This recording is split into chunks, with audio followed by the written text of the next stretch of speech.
नैनं छिन्दति शस्त्राणि नैनं दहति पावक न चैनं क्लेदेन तापो न शोष्यति मारुत। परमवीर चक्र विजेताओं की श्रृंखला को आगे बढ़ाते हुए आज हम कंपनी हवलदार मेजर पीरू सिंह शेखावत के बारे में बात करने जा रहे हैं, जो भारतीय सेना के एक जाबाज सैनिक थे और जिनको 1948 के भारत पाक युद्ध में अदम्य साहस के लिए मरणोपरांत सर्वोच्च सैन्य सम्मान परमवीर चक्र से सम्मानित किया गया। पीरू सिंह का जन्म 20 मई 1918 को राजस्थान के बेरी गांव में हुआ था। परिवार में 7 भाई बहनों में सबसे छोटे होने के कारण वो कुछ चुलबुले स्वभाव के थे और इसी कारण उन्हें स्कूल जाना बिल्कुल पसंद न था, क्योंकि प्रतिबंधित पर्यावरण उन्हें रास नहीं आता था। परंतु बचपन से ही उन्हें सेना में शामिल होने का बेहद शौक था। Piru Singh Shekhawat was enrolled in the 10th Battalion of the 1st Punjab Regiment on 20th May 1936. After completion of his training, he was posted to the 5th Battalion of the 1st Punjab Regiment. पीरू सिंह एक कुशल खिलाड़ी थे और उन्होंने अपनी regiment की तरफ से hockey, basketball और क्रॉस कंट्री जैसी प्रतियोगिताओं में बढ़ चढ़ कर हिस्सा लिया। In 1940, during the Second World War, he was promoted to the rank of Lance Naik, and soon after, he saw action in the Northwest Frontier. He was promoted to the rank of Naik and later to Company Havaldar Major in May 1945. द्वितीय विश्व युद्ध के दौरान पीरू सिंह ने north west frontier में अपना पराक्रम दिखाया।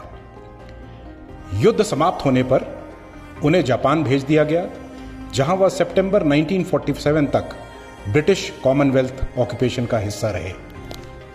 1947-48 के भारत पाक युद्ध के दौरान जुलाई 1948 में जम्मू एंड कश्मीर के तीतवाल सेक्टर पर पाकिस्तानी फौज ने कब्जा कर लिया था। इस कारण राजपूताना राइफल्स की 6th बटालियन को उड़ी से तीतवाल मूव करने का आदेश मिला और भारतीय सेना ने अपना आक्रमण शुरू कर दिया, जो लगभग 4 दिनों तक चला। इस सब के बावजूद पाकिस्तानी सेना ने अपना कब्जा तीतवाल पर बनाए रखा। To keep the Pakistani forces in check, 2 companies of the battalion were assigned to this operation. On 18th July, Delta Company launched its first attack, but the route which they followed was under effective domination of the Pakistani troops.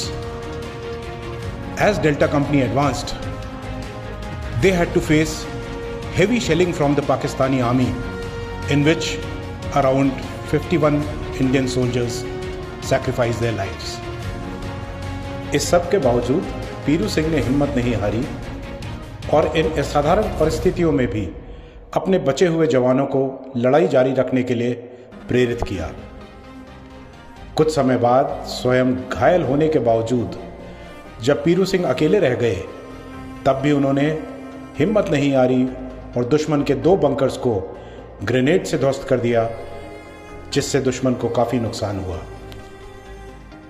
Piru Singh continued to advance towards the enemy with the battle cry Raja Ramchandra ki Jai and was successful in occupying the post by killing the Pakistani troops with his bayonet and Sten gun.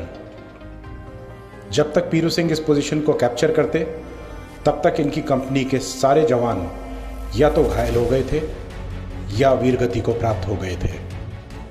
अकेले होने पर भी पीरू सिंह ने हिम्मत नहीं हारी और पाकिस्तानी सेना की दूसरी मीडियम मशीन गन पोस्ट की तरफ बढ़ने लगे, जबकि उनकी स्टेन गन में एमुनेशन खत्म हो गया था। वे ट्रेंच से बाहर आए और ग्रेनेड से पाकिस्तानी पोस्ट पर हमला कर दिया और फिर दूसरे ट्रेंच में कूदकर बेनेट से 2 पाकिस्तानी सैनिकों को मार गिराया। इससे पहले कि पीरू सिंह ट्रेंच से बाहर आते, दुश्मन की एक गोली उनके सर में लगी और उन्होंने अपने प्राणों की आहुति दे दी। Biru Singh fought bravely till his last breath, in spite of suffering serious injuries which proved fatal. Biru Singh को इस उत्कृष्ट वीरता, अदम्य शौर्य प्रदर्शन और सर्वोच्च बलिदान के लिए परमवीर चक्र से सम्मानित किया गया। तूफानों से लड़ गए, इरादों पर रहे अड़े, दुश्मनों के समक्ष डटकर हमेशा रहे खड़े। मेरे देश के इस वीर सिपाही के हौसले थे बहुत बड़े। जय हिंद।